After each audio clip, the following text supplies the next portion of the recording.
Namo tassa bhagavato arahato sama sambuddhassa. Namo tassa bhagavato arahato sama sambuddhassa. Namo tassa bhagavato arahato sama sambuddhassa. Kalena dhamma sawanang itam manggalamutamang.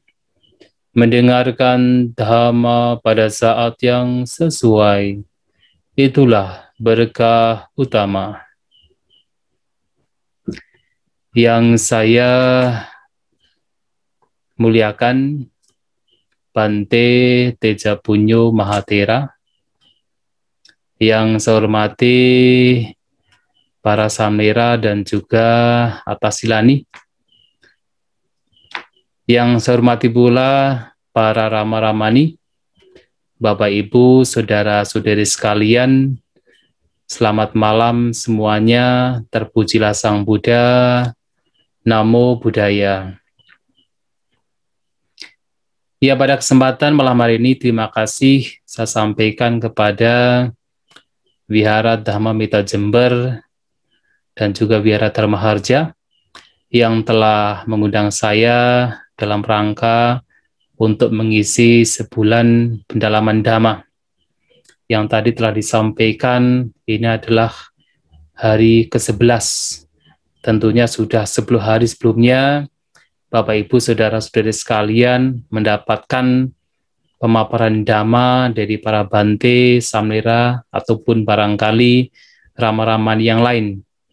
Dan mudah-mudahan tidak pernah bosan dengan kita bersama-sama setiap malam merenungkan Dhamma yang diajarkan Sang Buddha.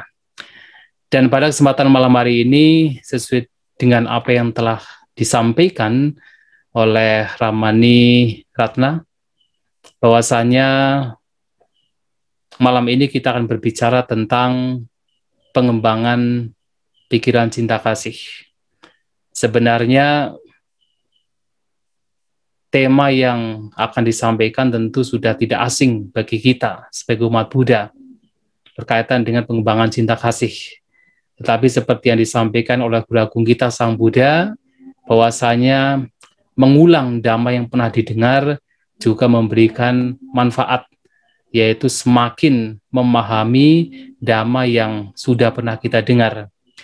Dan tema ini juga sambil karena ya ini berkaitan dengan yaitu Waisak pada tahun ini, di mana Sangga Theravada Indonesia memberikan sebuah tema Waisak tahun 2021 ini dengan judul Cinta Kasih Membangun Keluhuran Bangsa.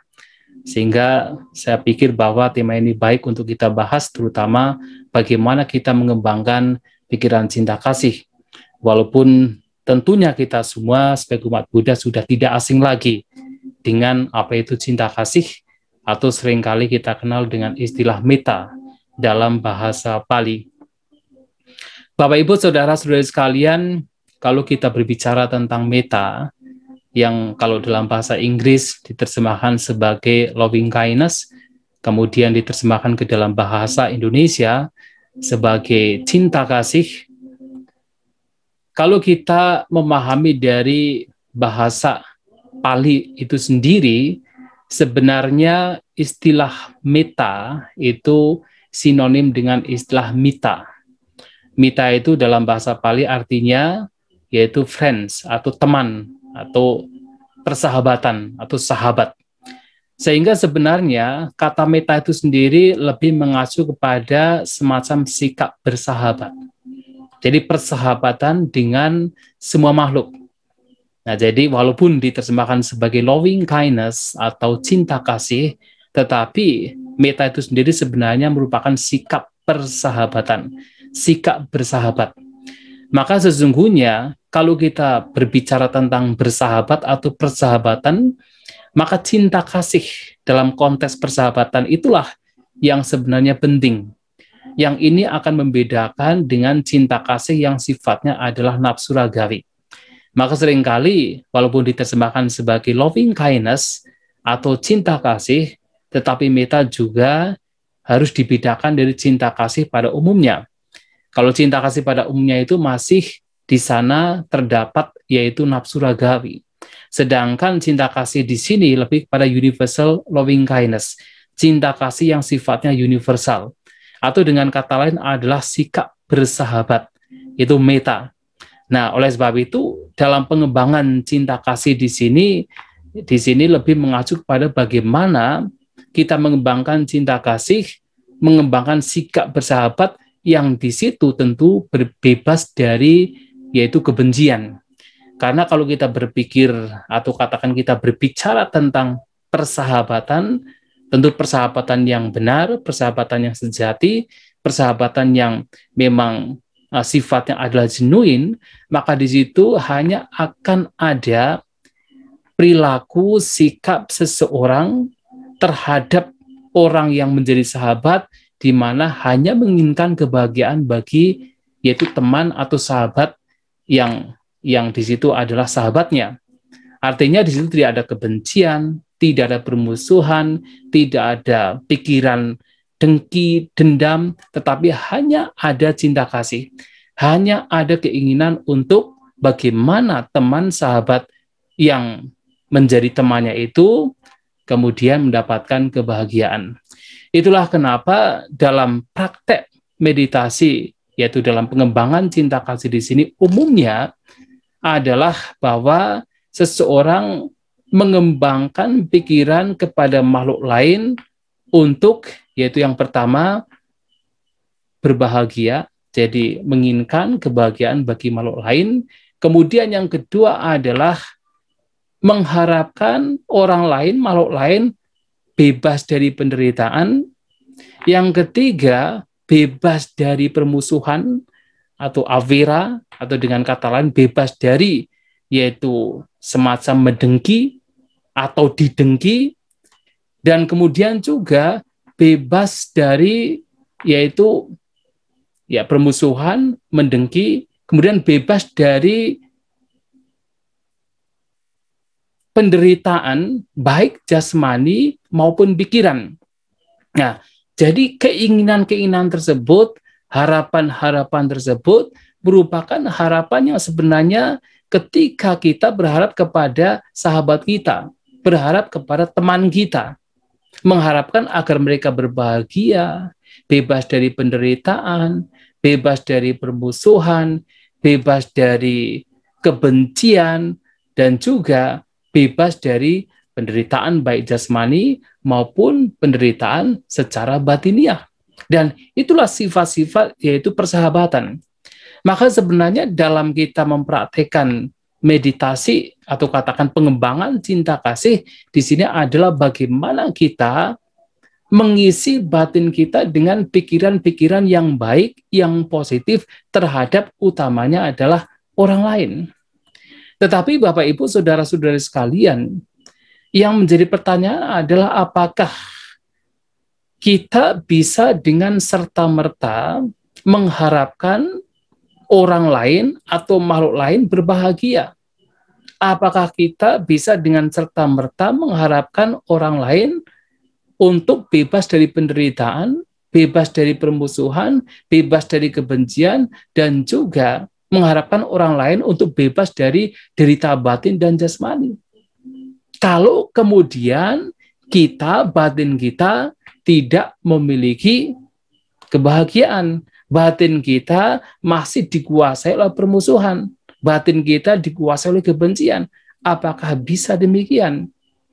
Itulah kenapa dalam meditasi cinta kasih, pengembangan cinta kasih, sebenarnya yang paling penting sebelum kita mengharapkan yang lain berbahagia, sebelum kita mengharapkan yang lain bebas dari kebencian, bebas dari permusuhan, yang paling penting adalah pertama adalah kita sendiri.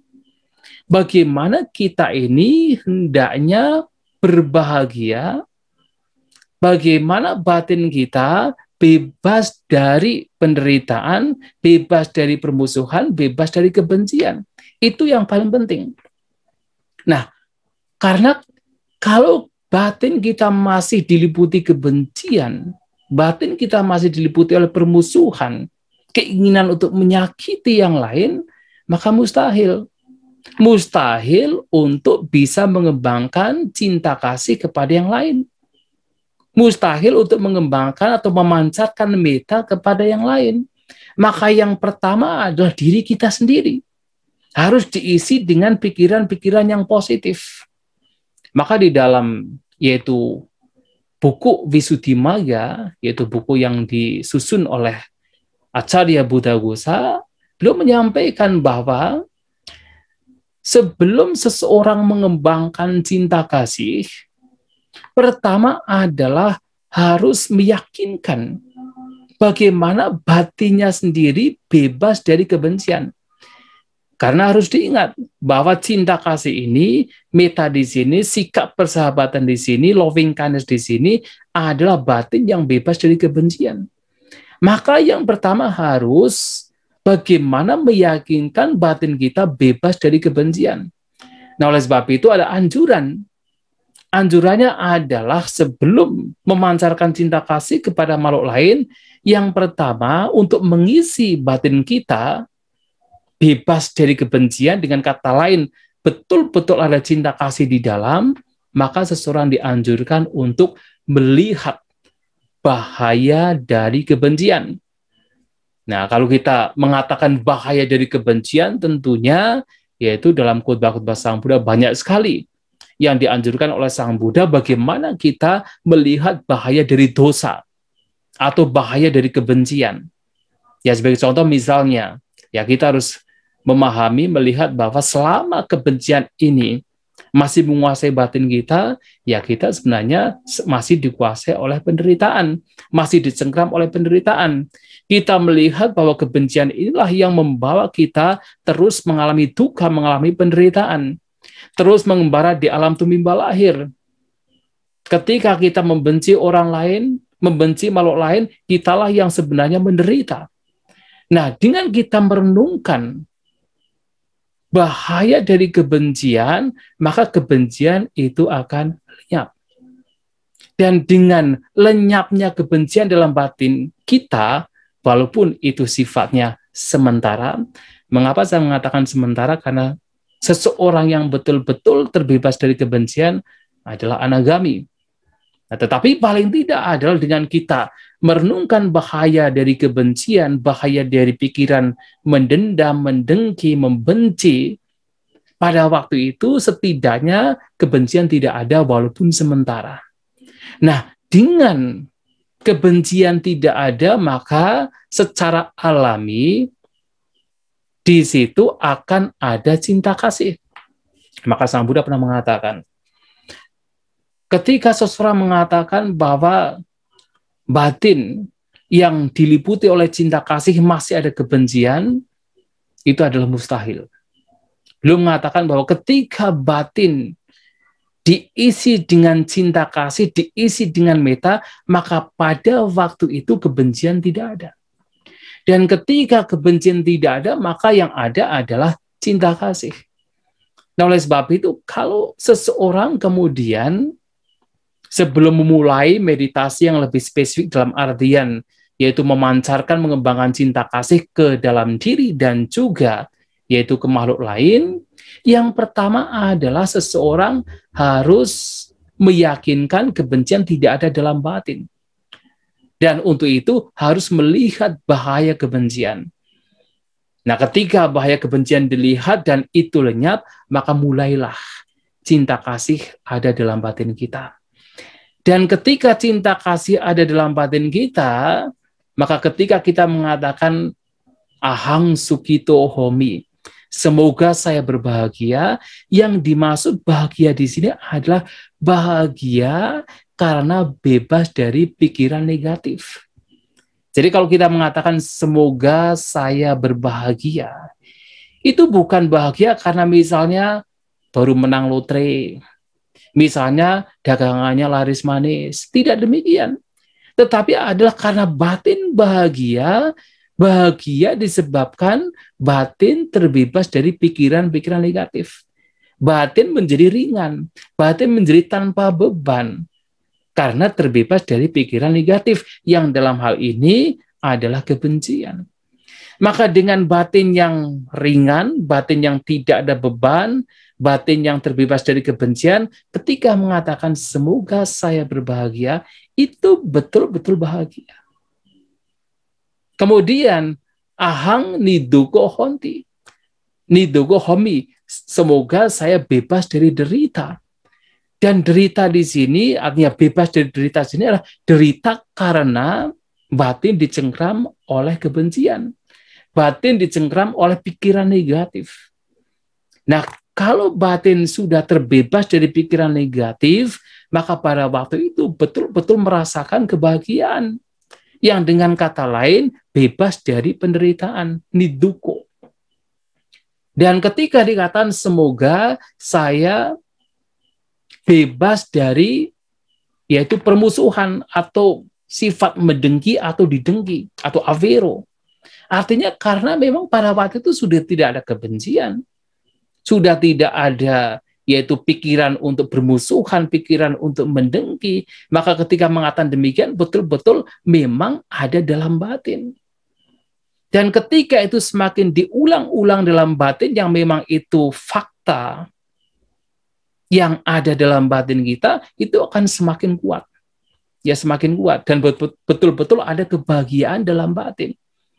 Nah, ketika mengatakan ahang abya pajo homi, ya. Jadi kalau dalam bahasa Bali ada ahang sukito homi, ahang apiro homi, ahang abya pajo homi. Nah, artinya semoga saya bebas dari yaitu vyapada.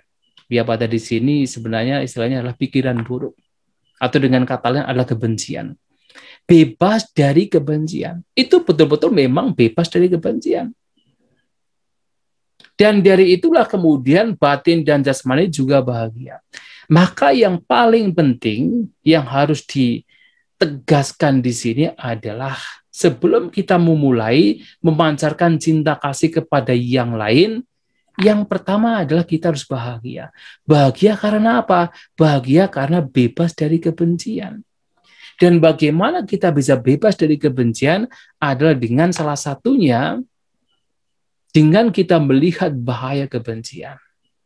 Nah, setelah kita bahagia dalam batin, terbebas dari penderitaan, tidak ada permusuhan, tidak ada kebencian, pikiran menjadi tenang, tenang karena tidak ada kebencian, barulah kemudian kita memancarkan kepada yang lain. Nah, dalam kita memancarkan kepada yang lain, ya di dalam kitab Visuddhimagga ada dua cara secara garis besar. Yang pertama adalah disebut odisa, yang kedua adalah anodisa. Odisa artinya adalah memancarkan cinta kasih kepada seseorang secara spesifik. Atau memulainya dengan seseorang secara spesifik, individu secara spesifik. Misalnya kepada suami, kepada istri, kepada anak, kepada orang tua, kepada guru, kepada teman. Tetapi dianjurkan bahwasanya ketika batin kita belum begitu kuat, dalam kita memancarkan secara spesifik seseorang, 4 jenis individu dihindari untuk awal-awalnya. Jadi dalam permulaan kita memancarkan cinta kasih, 4 individu sebaiknya dihindari. Mengapa? Karena ini akan menyulitkan. Yang pertama adalah seseorang yang tidak disukai. Nah, ketika kita itu memancarkan cinta kasih, baru awal permulaan kita memancarkan cinta kasih kepada orang tertentu yang tidak dicintai, sementara batin kita belum begitu kuat, maka itu akan melelahkan dan sulit untuk bisa memunculkan, mengembangkan cinta kasih. Nah, jadi orang yang tidak disukai atau abhiya pugala. Nah, yang kedua adalah seseorang yang terlalu dicintai. Nah, jadi atibhya, terlalu dicintai. Kalau terlalu dicintai artinya seperti misalnya kepada anak yang sangat dicintai, kepada suami, kepada istri, atau barangkali kepada pacar misalnya, yang terlalu dicintai, Dan itu juga ya, alih-alih yang muncul adalah sikap bersahabat atau mita, malahan yang muncul adalah bisa kemelekatan. Yang muncul adalah cinta kasih yang sifatnya di situ ada nafsu ragawinya. Maka untuk permulaan ini pun juga dikatakan sebaiknya dihindari. Nah, yang ketiga adalah majjata bugala. Majjata bugala adalah seseorang yang netral, dalam artian kita itu melihat ya tidak ada suka, juga tidak ada benci, artinya netral. Itu juga sulit juga, karena dalam mengembangkan cinta kasih itu harus ada yaitu semacam suka juga. Suka dalam artian persahabatan, dalam artian ada kedekatan tetapi tidak sampai kepada kemelekatan. Nah, maka ada juga satu penjelasan dalam Visuddhimagga bahwa perbedaan antara pengembangan meta dengan karuna adalah kalau meta itu dalam awal mengembangkannya adalah objeknya seseorang yang disukai, tetapi tidak terlalu disukai, seperti yang tadi bisa memunculkan nafsu ragawi. Seseorang yang disukai, seperti sahabat, seperti guru. Tetapi dalam hal ini seseorang yang disukai di sini adalah seseorang yang bahagia. Jadi objek meta adalah seseorang yang bahagia, sedang berbahagia. Nah, tetapi untuk objek karuna atau objek yaitu kasih sayang itu ada seseorang yang sedang menderita. Nah, artinya kalau seseorang melihat seseorang yang sedang menderita, di situ ada keinginan untuk menolong, untuk membebaskan orang tersebut dari penderitaan, dan itu adalah karuna. Tetapi meta ini yang sifatnya adalah bersahabat, maka objeknya itu adalah seseorang yang memang bahagia. Seseorang yang disukai karena memang dia bahagia. Nah, oleh sebab itu, kalau objeknya itu pada awal-awal seseorang mengembangkan, memancarkan cinta kasih kepada yang lainnya adalah majjata, netral, itu juga bisa melelahkan. Artinya tidak mudah untuk memunculkan yaitu loving kindness atau cinta kasih. Nah, yang keempat adalah seseorang yang menjadi musuh. Ya mau tidak mau, ya walaupun sudah mengembangkan cinta kasih, tetapi ada kalanya ada seseorang yang mungkin pernah berbuat hal yang tidak baik, yang buruk kepada kita, kemudian terkadang ketika mengingat muncullah kebencian. Jadi seperti musuh begitu. Nah, sehingga ketika awal memancarkan cinta kasih kepada orang demikian juga itu akan mendapatkan kesulitan. Nah, 4 orang ini sebaiknya dihindari pada awal-awal memancarkan cinta kasih kepada yang lain. Dan juga lawan jenis. Nah, lawan jenis juga sebaiknya dihindari untuk awal seseorang mulai memancarkan cinta kasih kepada yang lain. Nah, siapa kemudian yang bisa dijadikan sebagai objek awal pengembangan cinta kasih adalah seperti sahabat atau guru. Sahabat dan guru ini yang paling dianjurkan dalam Visuddhimagga bagaimana kita mulai memancarkan cinta kasih. Mengapa? Karena sahabat atau guru di sini ya adalah orang yang bukan netral, bukan dibenci, ya bukan dimusuhi, tetapi juga bukan orang yang terlalu dicintai. Jadi sedang-sedang, disukai tetapi tidak terlalu disukai, tetapi juga tidak kemudian seseorang itu merasa netral terhadap orang tersebut, sahabat atau guru. Nah, ketika memancarkan kepada orang demikian, ya dengan mengharapkan semoga dia berbahagia, jadi membandingkan seperti saya berbahagia, bebas dari kebencian dan seterusnya, semoga dia pun juga berbahagia. Seperti saya yang bebas dari penderitaan karena batin tidak dikuasai oleh kebencian, batin menjadi ringan, semoga dia pun juga berbahagia atau bebas dari penderitaan seperti yang saya alami. Seperti saya yang bebas dari permusuhan, vera, ya semoga dia pun juga bebas dari permusuhan. Seperti saya yang bebas dari kebencian, vyapada, semoga dia pun juga bebas dari kebencian. Nah, seperti saya yang bebas dari derita batin dan jasmani, dia pun juga bebas dari derita batin dan jasmani. Anika. Dan semoga seperti saya yang mampu menjaga kebahagiaan yang sudah saya peroleh, semoga dia pun juga sama, mampu menjaga kebahagiaan yang sudah ia peroleh. Nah, awal diharapkan demikian kepada sahabat atau guru. Nah, ketika batin sudah kuat, jadi cinta kasihnya sudah semakin berkembang, maka baru kemudian ke objek-objek lainnya, termasuk lawan jenis, termasuk bahkan yang terakhir orang yang sebenarnya menjadi musuh. Nah, itu juga ya dikembangkan, dipancarkan cinta kasih kepada mereka. Nah, itu kalau mengembangkan yang diawali dengan yaitu orang secara spesifik atau dalam bahasa Pali itu odisa. Tetapi kalau mengembangkan yaitu bukan secara spesifik seseorang yang disebut sebagai anodisa, tentu di situ tidak perlu kemudian kita memilih-milih orang.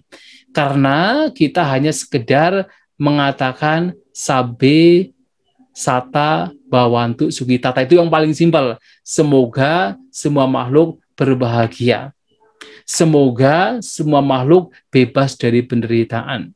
Semoga semua makhluk bebas dari permusuhan. Semoga semua makhluk bebas dari kebencian dan seterusnya. Nah, itu artinya apa? Tidak spesifik. Dan itu juga bisa dikembangkan atau bisa dipraktekkan. Nah, jadi dalam pengembangan terutama pikiran cinta kasih bisa secara spesifik kepada seseorang, bisa secara keseluruhan, yaitu dengan hanya sekedar mengatakan semoga semua makhluk berbahagia seperti saya yang berbahagia. Semoga semua makhluk bebas dari derita seperti saya yang bebas dari derita. Tetapi tentu mengatakan saya ini karena memang betul-betul genuine ada di dalam batin kita. Jadi seperti yang tadi saya sampaikan, yang paling penting yang pertama, yang harus betul-betul bahagia, betul-betul bebas dari duka penderitaan adalah kita. Baru kemudian kita memancarkan. Apakah spesifik kepada orang tertentu, ataukah yaitu secara keseluruhan dengan mengatakan sabesata. Nah, itu kalau kita mengembangkan secara yaitu intensif pengembangan cinta kasih. Tetapi Bapak Ibu, saudara-saudari sekalian, yang juga penting untuk kita garis bawahi di sini adalah mengembangkan cinta kasih itu tidak hanya sekedar ketika seseorang itu duduk bermeditasi. Ya, dalam hal ini yang tadi saya sampaikan itu biasanya menggunakan posisi duduk, ya. Jadi seperti pengembangan anapanasati. Nah, tetapi pengembangan cinta kasih ini seharusnya jangan terbatas pada ketika duduk bermeditasi betul-betul yaitu fokus terhadap ya dimulai dari diri sendiri kemudian ke makhluk lain seperti yang tadi telah dijelaskan, atau ketika Bapak Ibu kita sedang yaitu puja bakti kemudian diarahkan oleh pemimpin puja bakti untuk mengembangkan cinta kasih. Tidak hanya demikian. Tetapi pengembangan cinta kasih ini pun juga harus dikembangkan dalam kehidupan sehari-hari. Tidak hanya ketika duduk. Dalam setiap aktivitas yang kita lakukan, cinta kasih ini bisa dikembangkan. Maka Sang Buddha di dalam yaitu Karanyameta Sutta dengan jelas mengatakan, Tidang carang lisinowa, saya nowa yawa tasa wigatamido. Ketika beliau berbicara tentang bagaimana mengembangkan cinta kasih, maka dikatakan, Tidang carang lisinowa saya nowa yawa tasa wigatamido. Baik berdiri, berjalan, duduk, berbaring, selama tidak terlelap tidur, seseorang bisa berdiam di kediaman Brahma. Kediaman Brahma di sini yang dimaksud adalah kediaman cinta kasih. Artinya seseorang bisa mengembangkan cinta kasih tidak hanya ketika duduk, ketika berjalan, berdiri, berbaring pun bisa melakukan. Kuncinya adalah melihat batin kita. Kuncinya adalah melihat sejauh mana batin kita memang benar-benar tidak ada kebencian, tidak ada permusuhan. Batin kita bahagia terhadap setiap orang, setiap makhluk yang kita berasosiasi. Atau ketika kita berpikir terhadap seseorang, apapun itu, termasuk terhadap makhluk tertentu, di situ tidak ada kebencian, yang ada adalah persahabatan, yang ada adalah cinta kasih, artinya di situ ada pengembangan cinta kasih. Dan ketika di situ masih ada kebencian, seseorang berupaya untuk melenyapkan kebencian, untuk melenyapkan permusuhan setiap kali itu muncul, ketika berpikir terhadap seseorang, ketika melihat seseorang, ketika mendengar suara seseorang sedang berbicara, dan pada waktu itu ada kebencian yang muncul, ada rasa tidak suka yang muncul, dan seseorang berusaha melenyapkan, di situ artinya seseorang juga tengah mengembangkan cinta kasih. Maka cinta kasih ini bisa dilakukan dan hendaknya dilakukan tidak hanya pada saat duduk, pada saat berjalan, berdiri, berbaring, termasuk pada saat kita beraktivitas lainnya, pada saat melihat, mendengar, membaui, mengecap, bersentuhan. Di situ bisa dipraktekkan, bisa dikembangkan pikiran cinta kasih. Maka ada satu, yaitu pernyataan dari Sang Buddha. Jadi ketika Sang Buddha ini ya bertemu dengan 3 biku yang sedang melatih meditasi secara intensif di sebuah hutan bernama Gosingga. Jadi ada biku Anuruddha, biku Nandia, dan biku Kimbila. Nah, di sana Sang Buddha bertanya, Samaga aviwadamana kirodagi buta anya manyang piaca gugi sama viharati. Dan bertanya, apakah kalian ketika hidup bersama-sama ini hidup bersatu, samaga. Hidup tanpa pertengkaran, aviwadamana. Hidup yaitu bersatu seperti halnya susu dan air yang bercampur, kirodaki buta. Dan apakah kalian juga berdiam dengan mata cinta kasih ketika melihat satu sama lain? Anyamanyang piacakuki sampak samana viharati. Oh iya Bante, kami melakukan demikian. Nah, di situ kalimat terakhir mengatakan apakah kalian melihat satu sama lain dengan mata cinta kasih.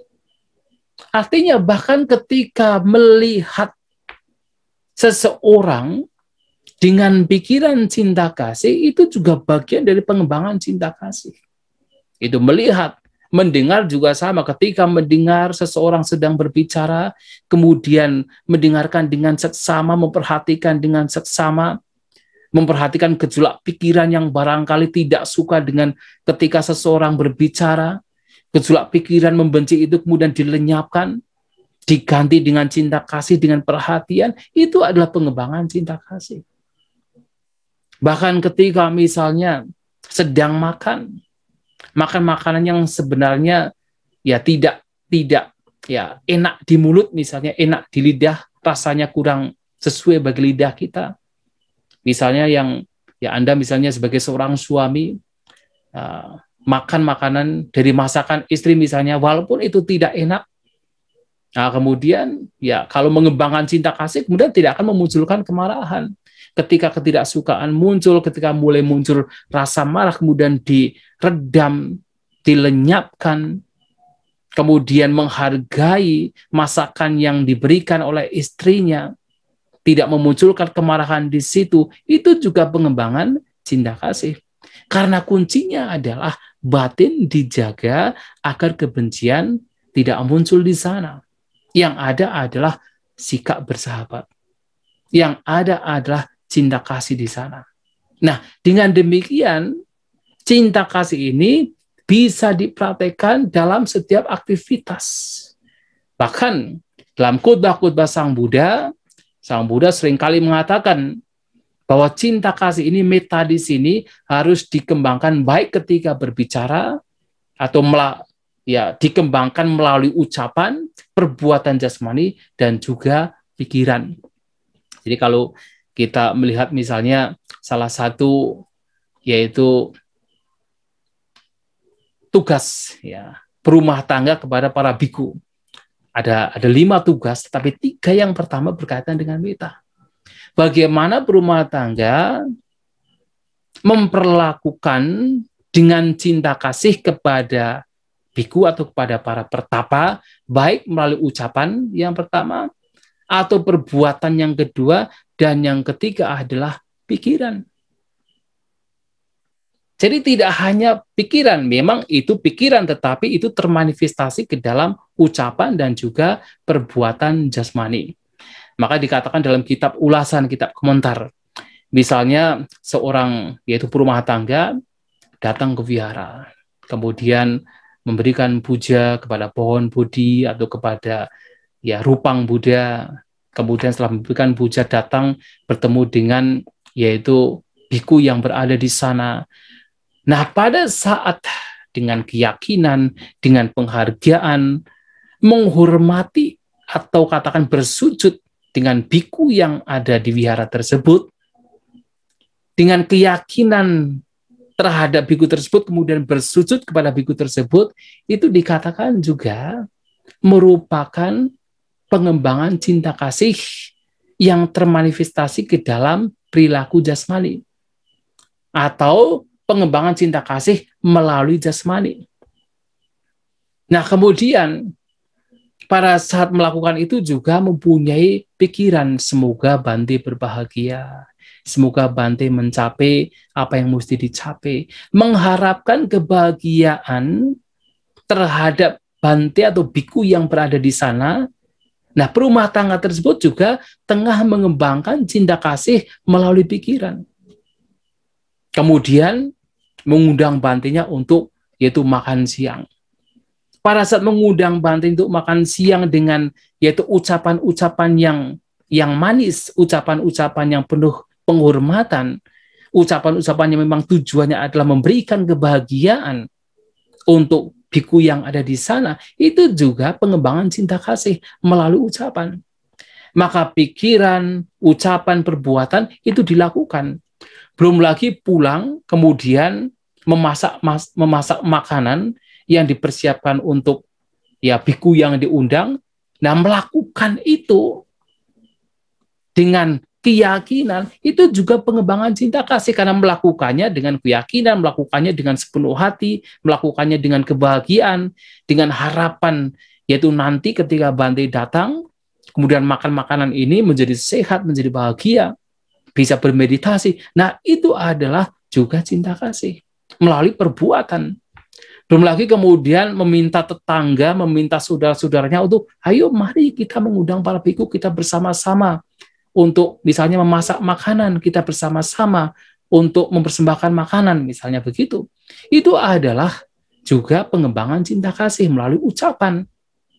Nah, sehingga di sini pengembangan cinta kasih itu hendaknya dilakukan tidak hanya pada saat duduk bermeditasi, tetapi dalam setiap aktivitas kita, selama kita senantiasa melihat batin kita, yang di situ hanya ada cinta kasih, hanya ada persahabatan, tidak ada kebencian terhadap siapapun yang mungkin kita pikirkan, yang kita lihat, yang kita dengar, tidak ada kebencian di situ. Di situ artinya ada pengembangan cinta kasih. Nah, sehingga ketika itu dilakukan, maka meta akan semakin berkembang, dosa kebencian akan semakin berkurang. Dan tentu manfaat dari pengembangan cinta kasih itu banyak sekali. Nah, tetapi dalam kitab yaitu apa yang disampaikan oleh Sang Buddha, Anguttara Nikaya, dalam Ekadasa Nipata, bagian ke-11, dikatakan ada 11 manfaat.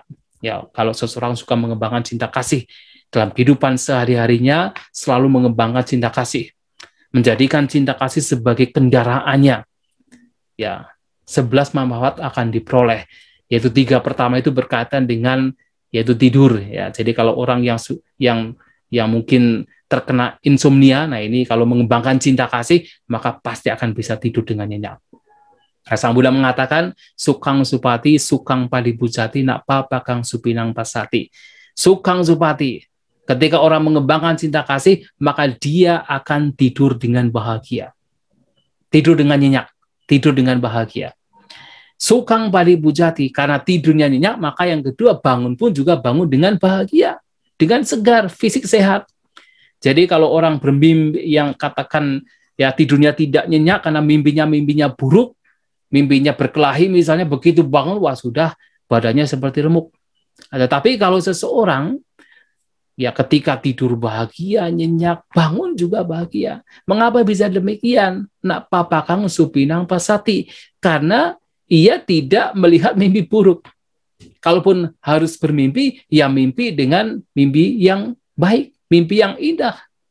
Bahkan tentunya orang yang batinnya rileks, batinnya tenang, batinnya tidak ada keresahan, kegelisahan, bisa saja malahan ketika tidur itu tidak ada mimpi.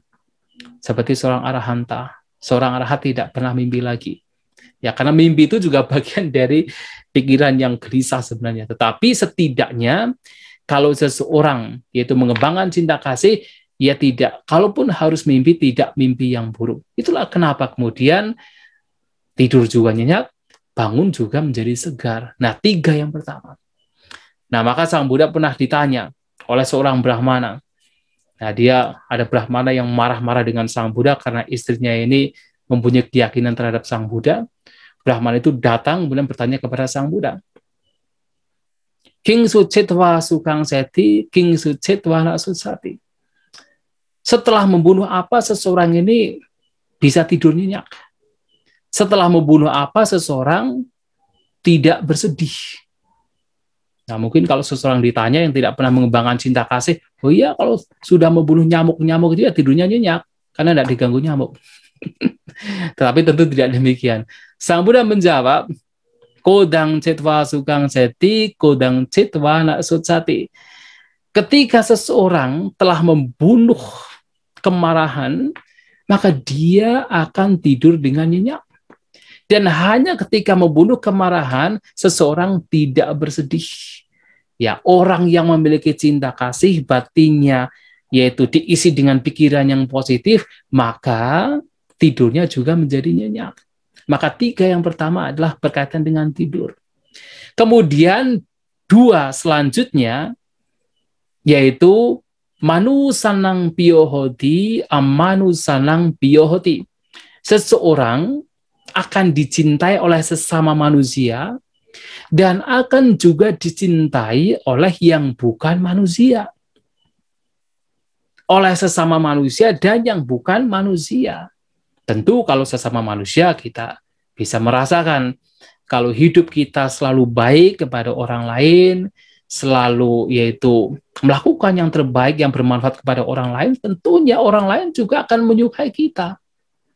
Maka pernah dikatakan kan, yo parang rakanto atanang rakati.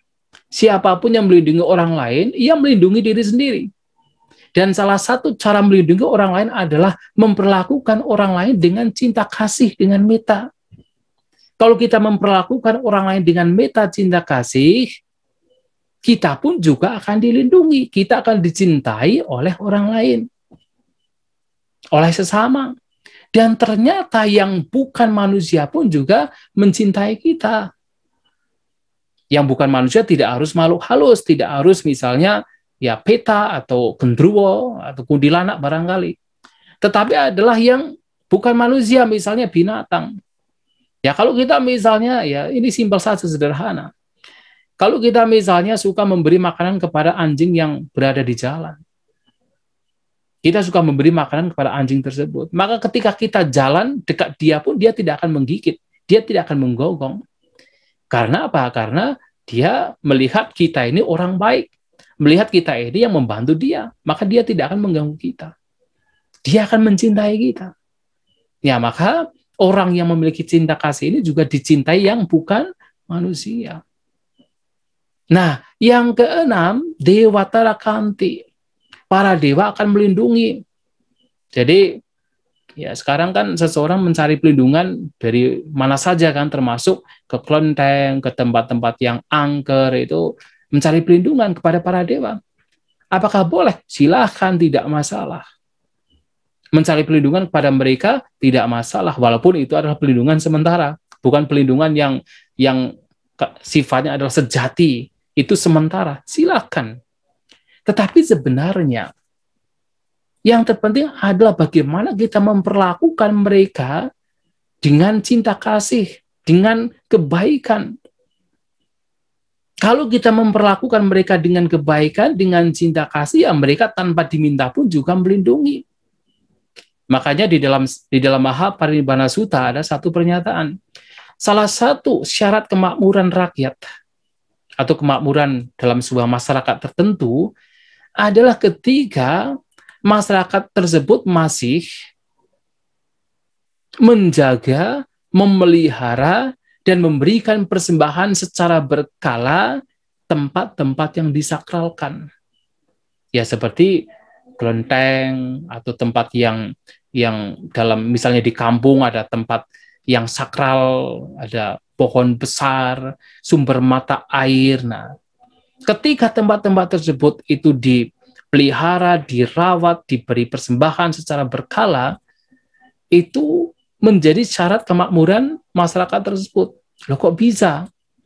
Nah, dijelaskan karena di tempat tersebut memang biasanya ada, ya dikatakan ada dewa yang menunggu. Nah, ketika mereka tempatnya itu dibersihkan, kemudian keberadaan mereka juga direkognisi atau ya diakui oleh masyarakat, mereka juga merasa bahagia. Nah, sebenarnya seseorang atau masyarakat yang masih menjaga, merawat, memberikan persembahan itu adalah apa? Implementasi dari cinta kasih. Ya kan? Karena ada cinta kasih, maka menjaga, merawat tempat-tempat tersebut. Dan sebagai timbal baliknya, walaupun tidak diminta, mereka juga akan menjaganya. Maka Dewa Tarakanti, para dewa juga melindungi. Nah, itu yang ke-6 ya.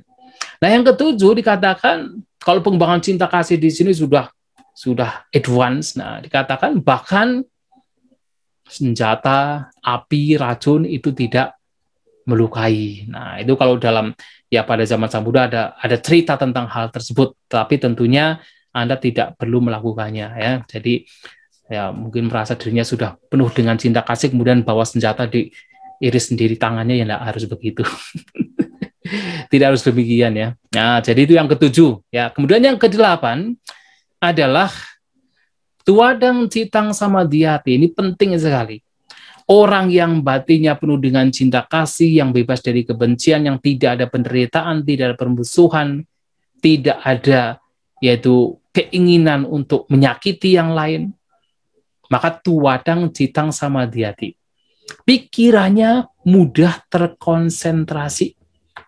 Itu jelas, itu tidak perlu dipertanyakan. Karena kalau batin kita itu tenang, bahagia, karena dalam bermeditasi penting sekali untuk memulainya dengan pikiran bahagia. Apakah meditasi anapana atau meditasi yang lainnya, pikiran itu penting untuk berbahagia.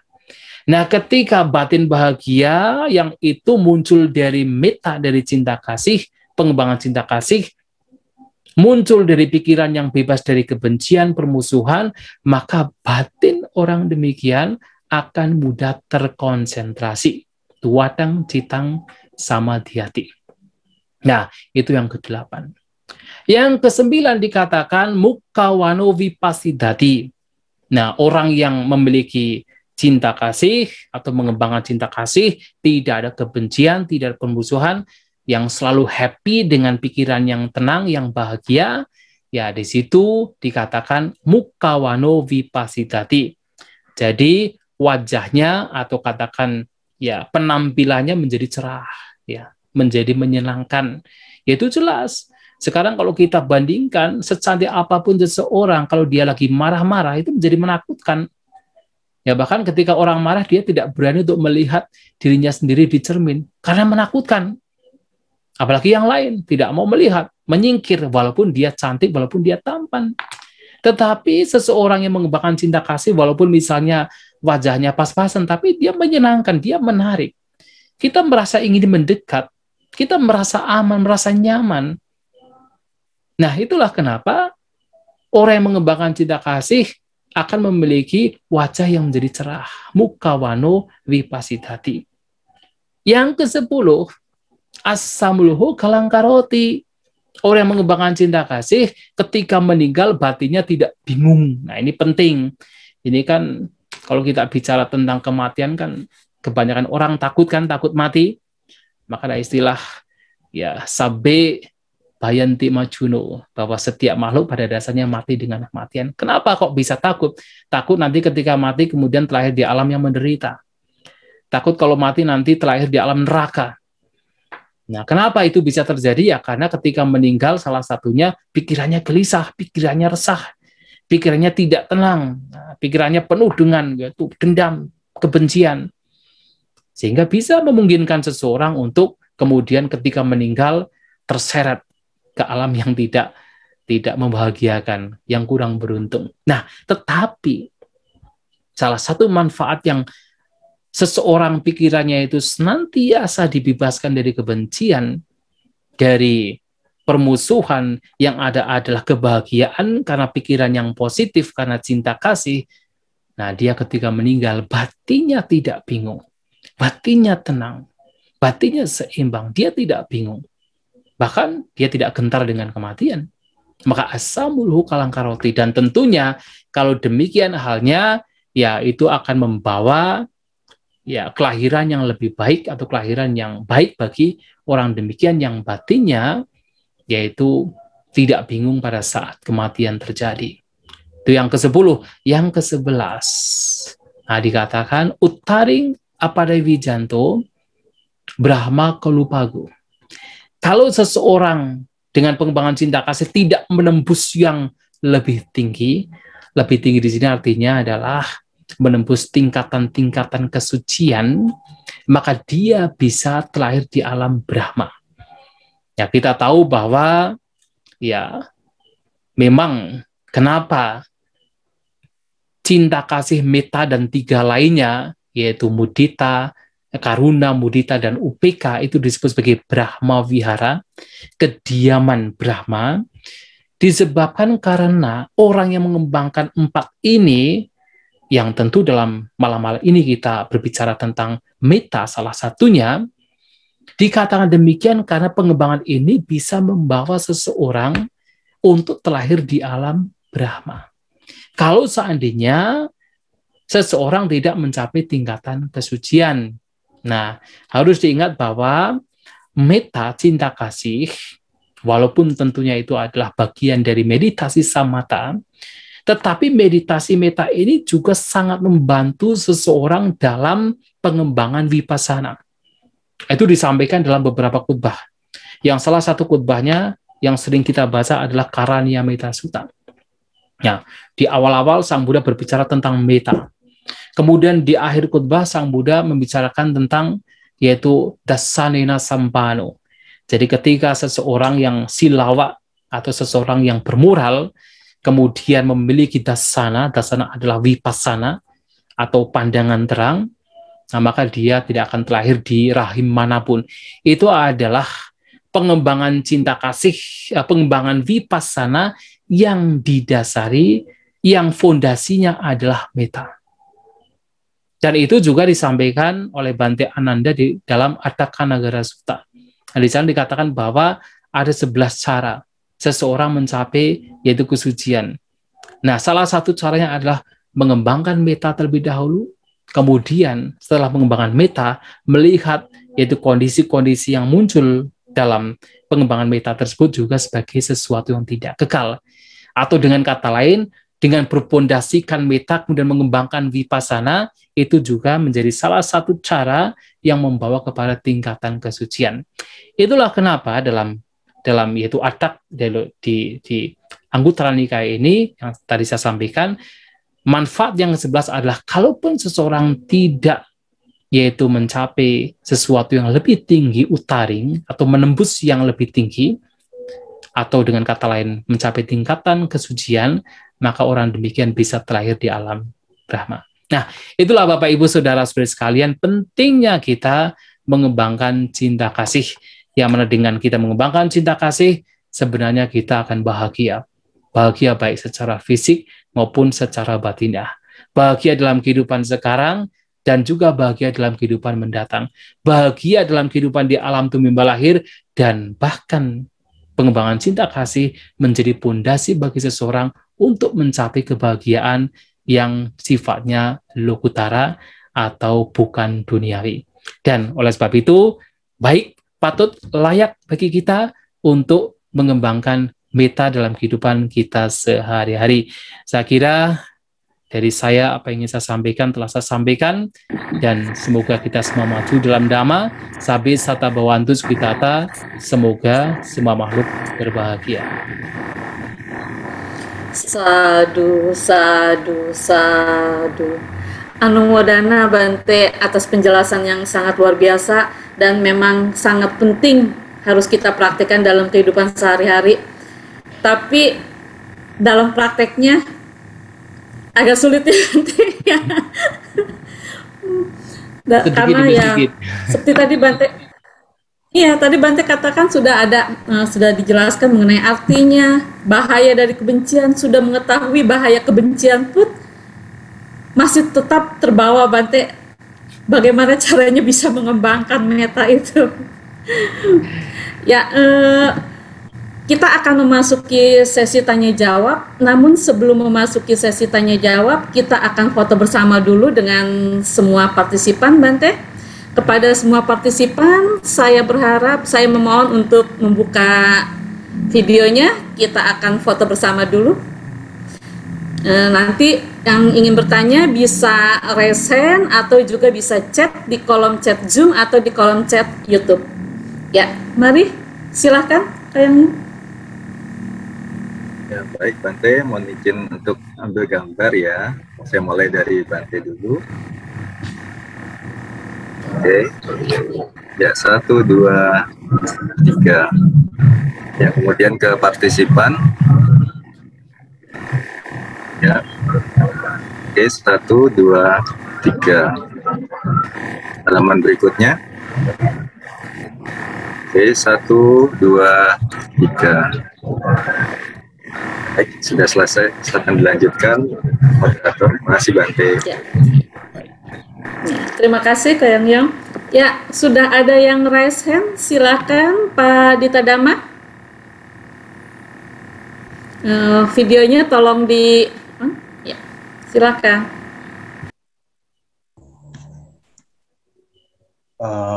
Selamat malam. Terima kasih co-host kesempatannya. Malam Bante, Wandami Bante. Ya, selamat malam. Bahagia dapat bertemu dan mendengarkan Dhamma Desana Bante lagi. Sangat luar biasa itu perasaannya itu. Ikut berbahagia Bante sebagai umat Buddha. Ini Bante, semoga Bante selalu sehat berbahagia Bante. Ini Bante, saya ada pertanyaan berkenaan topik hari ini. Bante, berkenaan manfaat ke-11 yang jika melatih meta, seseorang yang belum mencapai tingkat kesucian akan mencapai alam Brahma. Ini dalam pembahasan di sekeliling kita berkenaan Dhamma ini, ada yang mengatakan bahwa untuk mencapai ini, sewaktu meninggal harus mencapai sewaktu cuci citanya harus memasuki jana. Tapi di sutta ini sepertinya tidak dijelaskan spesifik oleh Sang Buddha ya dalam hal ini. Ini korelasinya bagaimana? Karena ada disparansi perbedaan ya dalam hal penjelasan ini. Apakah memang yang dikatakan orang sutta itu tidak jelas, tapi yang komentar lebih jelas? Tapi sebenarnya kan itu kalau sutta kan korbannya Sang Buddha langsung gitu loh. Jadi bagaimana ya sangkut pautnya ini? Apakah ini memang development-nya belakangan bahwa perlunya mencapai tahapan jana, misalnya dalam hal ini yang meta ini untuk mencapai alam Brahma atau bagaimana Bante? Mohon dijelaskan. Ya. Terus yang kedua Bante, pada tahapan pengembangan Brahma Wihara meta, apakah hubungannya pelatihan meta ini bisa untuk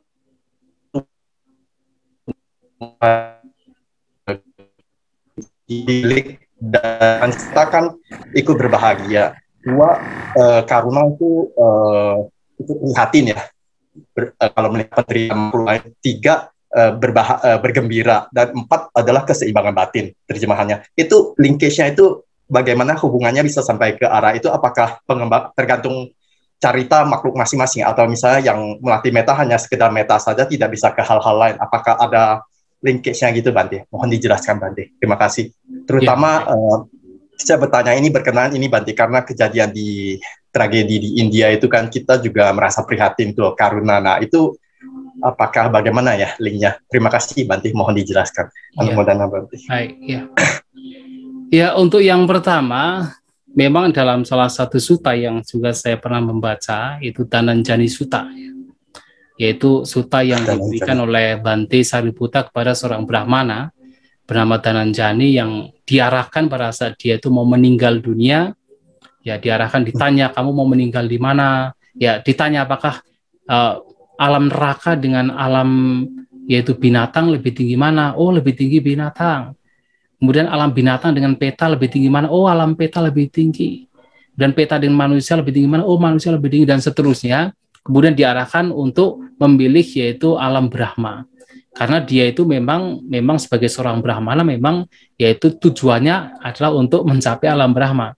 Kemudian ketika yaitu Bante Sariputta yaitu meninggalkan Brahmana Dhananjani, kemudian meninggal Brahmana Dhananjani, kemudian ya sesampainya dengan Sang Buddha mengatakan, kenapa ya Anda itu Bante Sariputta hanya memberikan yaitu mengarahkan yaitu Brahmana Dhananjani untuk mencapai alam Brahma, padahal kalau diteruskan bisa mencapai kesucian gitu kan. Nah, itu di situ memang tidak ada yaitu penjelasan apakah Dhananjani ini ya pada saat yaitu on the deathbed itu betul-betul itu mencapai jana atau tidak, itu tidak dijelaskan. Tetapi tentunya sejauh ya khususnya mazhab Theravada melihat ya seharusnya tetap ia mencapai jana dari apa yang diberikan oleh Bante Sariputta, walaupun misalnya itu hanya sesaat. Karena harus diingat bahwa jana itu tidak harus misalnya sampai berjam-jam gitu kan. Walaupun sesaat itu pada saat dia itu yaitu katakan mengalami cuti cita itu dalam kondisi jana karena cinta kasih, itu bisa terjadi. Karena memang kalau kita bicara tentang yaitu kehidupan di alam Brahma, itu memang ya harus itu disebabkan karena apa? Karena pencapaian jana. Ya, sehingga walaupun itu hanya sesaat itu ya kalau sesuai dengan yaitu tradisi Theravada yaitu dia harus mencapai tingkatan jana. Walaupun di dalam yaitu sutanya tidak disebutkan apakah dia mencapai jana atau tidak, tetapi hanya diarahkan oleh Bante Sariputta untuk mencapai yaitu alam Brahma. Ya begitu ya. Ya. Nah, kemudian untuk pertanyaan kedua itu saya sendiri tidak pernah melihat korelasinya. Maksudnya dalam konteks yaitu di dalam yaitu kitab komentar atau apa, saya belum membaca korelasinya bagaimana, kenapa yaitu 4 tadi kurang jelas, tapi yang saya tangkap adalah yaitu 4 Brahma Vihara ini mempunyai korelasi gitu kan. Ya, dalam terjemahannya adalah cinta kasih, kemudian compassion, kasih sayang, bergembira, dan juga keseimbangan batin. Tetapi yang jelas 4 yaitu katakan kediaman Brahma di sini, kenapa dikatakan demikian? Ya karena yang jelas adalah pertama, karena ketika dikembangkan sampai tingkatan-tingkatan jana, itu bisa membawa kepada alam Brahma. Ya, maka kediaman Brahma. Yang kedua, 4 hal ini juga dikatakan sebagai apameyo, tanpa batas. Nah, tanpa batas di sini adalah karena memang pengembangannya adalah tanpa batas kepada siapapun, tanpa batas. Jadi tidak ada boundary, tidak ada batasan. Jadi ya tidak ada misalnya batasan untuk sampai di sini, tapi bisa dikembangkan tanpa batas kepada semua makhluk. Baik itu meta, karuna, mudita, ataupun UPK, itu tanpa batas. Maka apameyo. Maka itu dijadikan satu kesatuan. Itu yang selama ini saya baca, tetapi untuk misalnya korelasinya satu persatu, itu memang belum saya baca. Tetapi tentunya 4 hal itu semuanya berguna dalam situasi yang berbeda. Ya, saya katakan dalam situasi yang berbeda.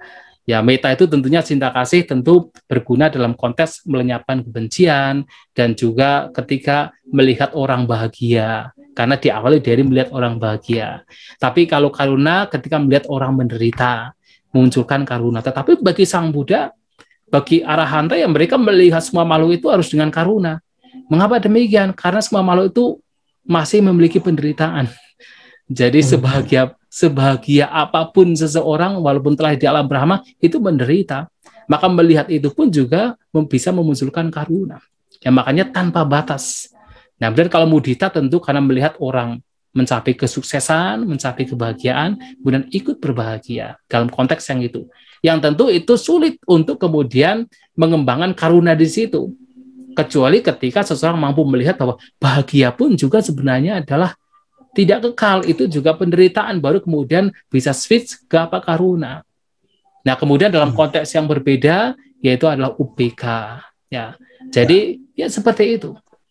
Ya, mudah-mudahan bisa diterima dan dipahami.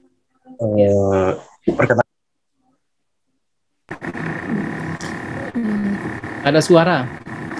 Ya, terima kasih Bante untuk penjelasannya. Ya. Baik, terima kasih. Silakan. Ya, untuk selanjutnya pertanyaan akan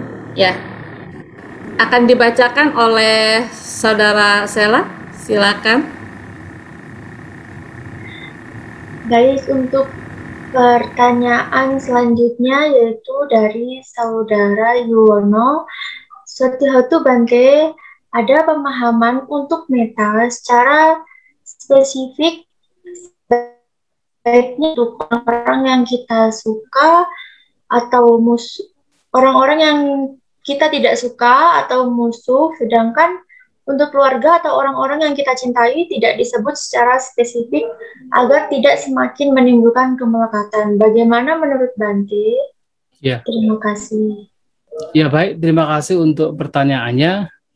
Justru kalau yang tadi telah saya sampaikan, terutama kalau kita mengacu dari apa yang disampaikan oleh para sesepuh Tera, termasuk di sini adalah Acarya Buddhakosa, ya justru ketika kita mengembangkan meditasi cinta kasih secara spesifik, maka kita harus memulai dengan orang-orang yang kita suka, ya, yang harus kita suka.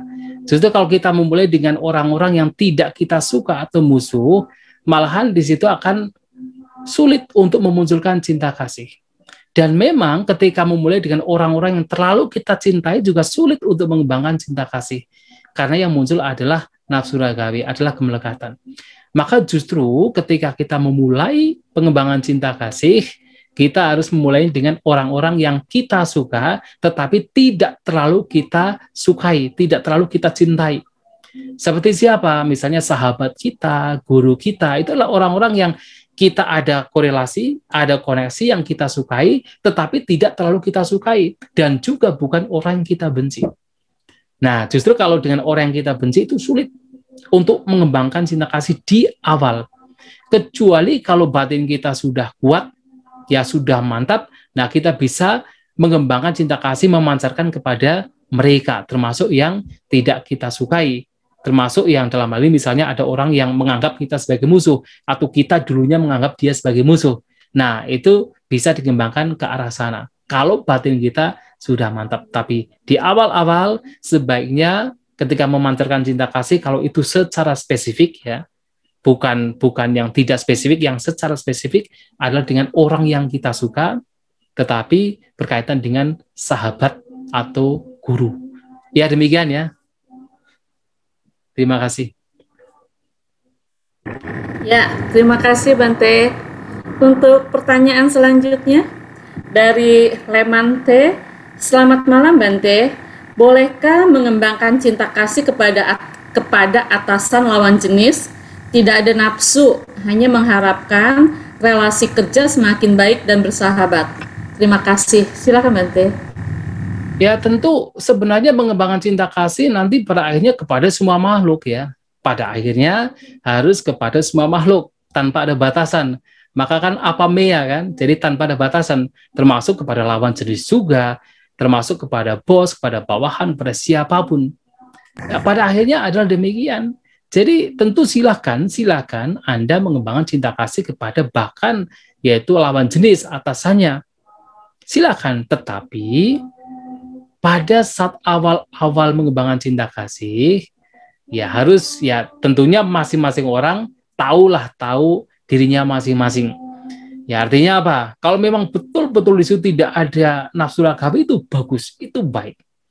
Tetapi kalau batin kita belum kuat, kemudian kita itu katakan, karena dalam pengembangan cinta kasih harus membayangkan juga, harus membayangkan orang tersebut.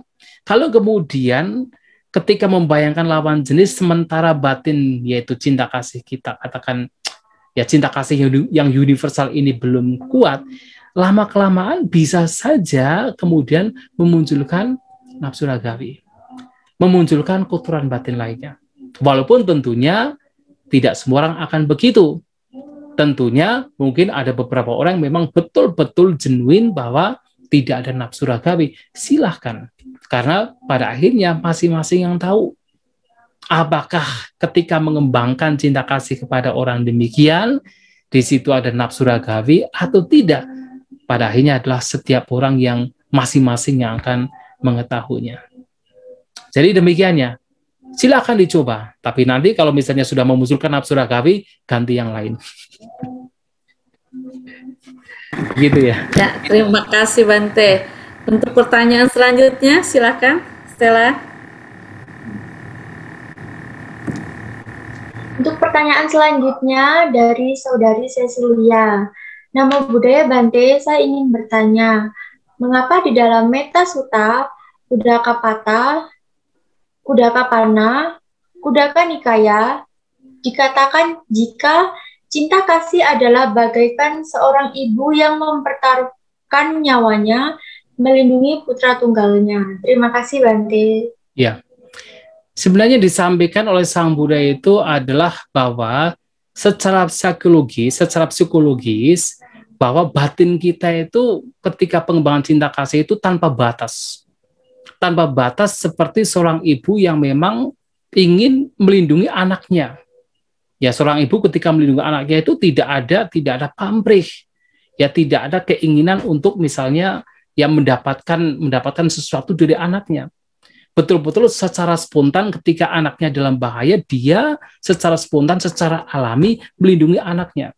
Nah, memang secara psikologis pengembangan cinta kasih kepada semua makhluk, karena dalam hal ini pada akhirnya Sang Buddha juga mengatakan, yaitu bahwa kepada semua makhluk pengembangan cinta kasih idealnya demikian, seperti seorang ibu yang mempertaruhkan nyawanya melindungi putra tunggalnya. Itu secara batinnya. Secara batinnya yang mesti kita kembangkan kepada semua makhluk adalah bagaimana kita betul-betul yaitu ingin setiap orang, setiap makhluk itu bahagia, bebas dari penderitaan. Nah, karena keinginan demikian seperti apa? Diumpamakan seperti ibu yang mempertaruhkan nyawanya untuk putra tunggalnya, agar putra tunggalnya bahagia, agar putra tunggalnya bebas dari bahaya. Nah, jadi itu adalah perumpamaan. Perumpamaan yang secara batinnya memang harus kita munculkan dalam batin kita. Ketika kita mengembangkan cinta kasih kepada semua makhluk. Ya, jadi demikian ya. Ya, terima kasih Bante. Untuk pertanyaan selanjutnya, dari Saudara Dwiki, izin bertanya Bante, bagaimana cara mengembangkan metta serta solusi yang harus kita lakukan bila kita berada di tengah-tengah orang yang membenci, sehingga kita bisa tenang dan bahagia tinggal di tempat tersebut. Silakan Bante. Iya. Ini bisa melakukan perenungan ya. Jadi bisa kita melakukan perenungan. Tentu perenungan itu bisa banyak sekali, tetapi ada salah satu perenungan yang bisa kita lakukan, yang itu diberikan oleh Bhante Sariputta.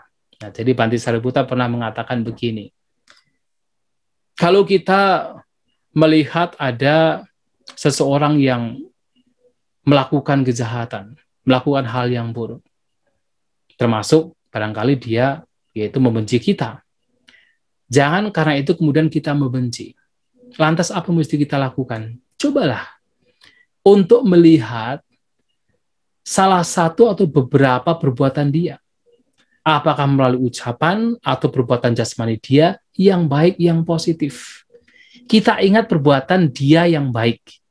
Baik ucapan maupun perbuatan jasmani. Oh, barangkali dia pernah berdana kepada para biku. Oh, barangkali dia pernah berdana kepada yatim piatu. Oh, barangkali dia pernah mempraktekkan atangga sila. Oh, barangkali dia pernah bermeditasi vipassana. Kita ingat hal-hal yang baik yang terjadi atau yang pernah dilakukan oleh orang demikian.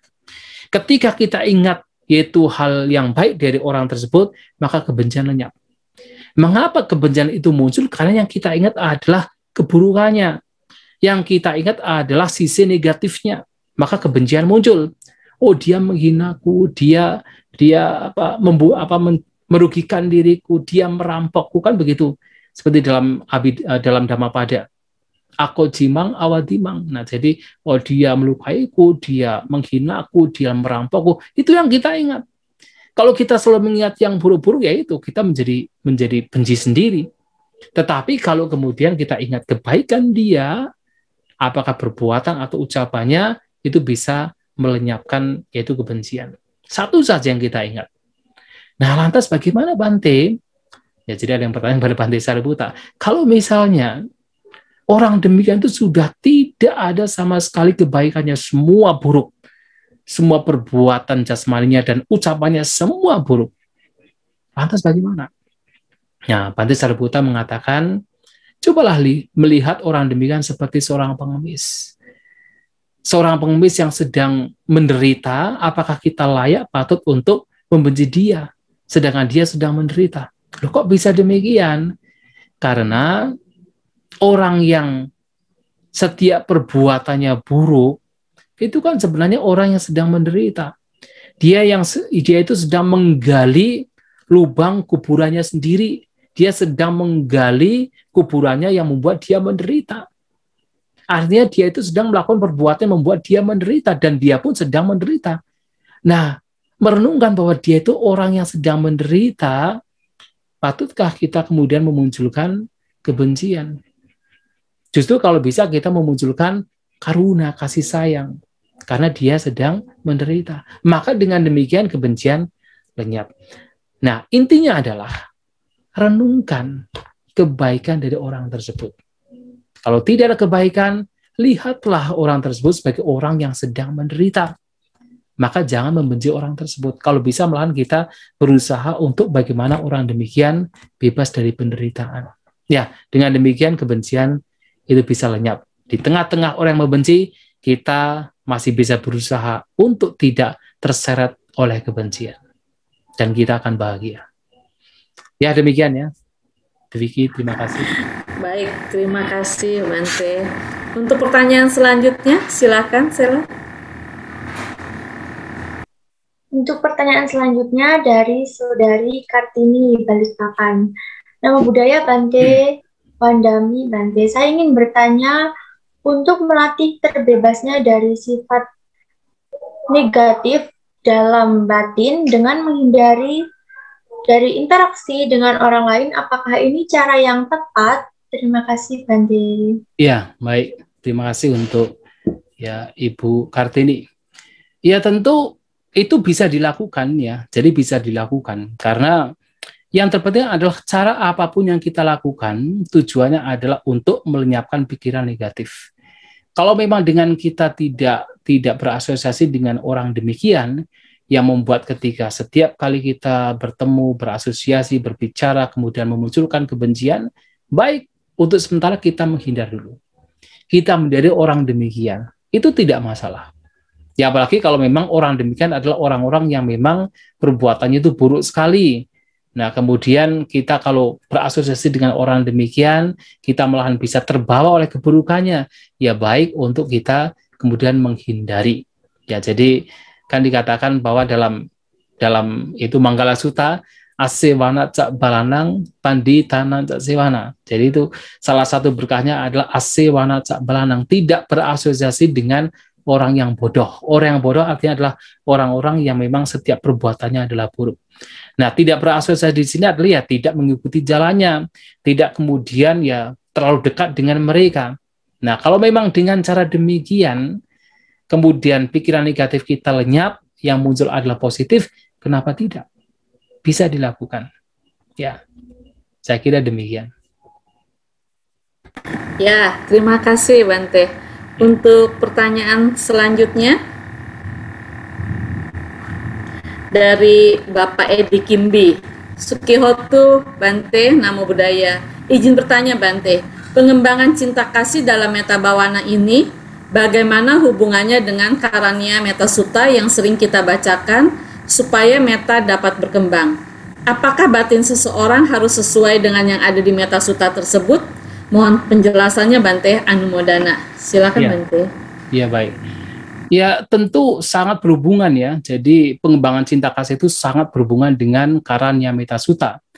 Karena memang Karania Metta Sutta itu salah satu sutta yang di situ ada beberapa hal yang memang ya isinya adalah bagaimana kita mengembangkan cinta kasih. Nah, korelasinya adalah itu adalah pengembangan cinta kasih. Lantas bagaimana kita mengembangkan cinta kasih? Apakah harus sesuai dengan yang ada di Metta Sutta? Ya, sejauh itu adalah pengembangan cinta kasih, ya kita berusaha sesuai dengan apa yang di Metta Sutta, apa yang ada di Metta Sutta, atau apa yang ada di Karania Metta Sutta. Kita usahakan. Artinya seperti yang tadi ditanyakan oleh satu orang juga, bahwasanya ya seperti halnya seorang ibu yang melindungi anak tunggalnya, demikian pula seseorang mengembangkan cinta kasih kepada semua makhluk tanpa batas. Itu yang kita usahakan. Bagaimana kita mengupayakan batin kita dalam pengembangan cinta kasih sesuai dengan Metta Sutta, ya kita mengembangkan cinta kasih kepada semua makhluk tanpa batas. Itu kita upayakan. Jadi Karania Metta Sutta itu memang sebuah guidance bagi kita untuk pengembangan cinta kasih. Nah, tentu hal-hal lain seperti yang disampaikan oleh Sang Buddha, seperti kita menjadi suwaco, mudu, anatimani, itu juga sangat baik untuk kita lakukan, ya, menjadi orang yang obedient, orang yang patuh, orang yang lemah lembut, orang yang tidak punya kesombongan, itu juga baik untuk dilakukan. Yang selanjutnya itu juga membantu seseorang dalam pengembangan cinta kasih ya kepada semua makhluk. Kita usahakan, kita upayakan. Ya, tidak harus kemudian harus katakan semua harus ada, karena kan sebenarnya apa yang diajarkan Sang Buddha dalam konteks latihan ini itu adalah sesuatu yang mesti dikembangkan. Ya, dalam pengembangannya tentu kita tidak bisa perfect, kita tidak bisa sempurna. Termasuk dalam kita mempraktikkan yang ada dalam Karania Metta Sutta itu tidak sempurna, apalagi di akhir dari Karania Metta Sutta kan sebenarnya kan yaitu seseorang tidak terlahir di rahim manapun. Nah, kalau dalam kitab komentar dikatakan seseorang paling tidak sudah mencapai kesucian anagami, tidak terlahir di rahim, ya, mencapai anagami karena terlahir spontan di alam Brahma. Ya, artinya tidak harus sampai demikian, tetapi kita mengupayakan sedikit demi sedikit sesuai dengan apa yang ada di dalam Karania Metta Sutta. Yang itu juga sesuai dengan yaitu latihan praktek pengembangan cinta kasih. Ya, demikian ya. Ya, terima kasih Bante. Bante, peserta malam ini di Zoom ada 71 dan di YouTube ada 171 partisipan. Pertanyaan yang masuk masih banyak, tapi karena keterbatasan waktu, kami dari panitia mohon maaf karena tidak semua pertanyaan bisa disampaikan. Lain waktu bisa mengikuti lagi dan mungkin bisa ditanyakan kepada mungkin bisa Bante Santacitto atau dengan narasumber yang lain. Ya, Bante, terima kasih untuk pemaparan damanya dan juga jawaban-jawaban dari pertanyaan yang sudah diajukan oleh peserta. Untuk menutup acara malam ini, kami persilakan Bante untuk memberikan closing statement. Silakan Bante. Ya, sebelumnya saya ucapkan banyak terima kasih kepada yaitu panitia yang telah ya memberikan kesempatan untuk saya sharing dhamma di acara SPD, dan juga terima kasih kepada seluruh peserta yang telah hadir, telah menyimak baik di Zoom maupun di YouTube.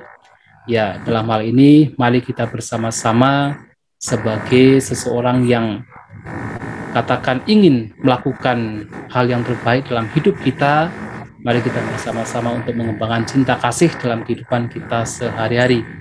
Ya, dalam hal ini yang terpenting adalah kuncinya bahwa kita selalu menjaga batin kita untuk tidak entertaining, ya, tidak membiarkan terutama kebencian ya menguasai batin kita. Upayakan dalam batin kita untuk senantiasa mengisi batin dengan pikiran-pikiran yang positif, yang dalam hal ini adalah pikiran yang penuh dengan cinta kasih. Ya, semoga apa yang telah disampaikan bisa memberikan ya pemahaman kepada kita semua, kebahagiaan pada kita semua. Semoga kita semua maju dalam dhamma, tapi sata bhavantu sukhitata. Semoga semua makhluk berbahagia.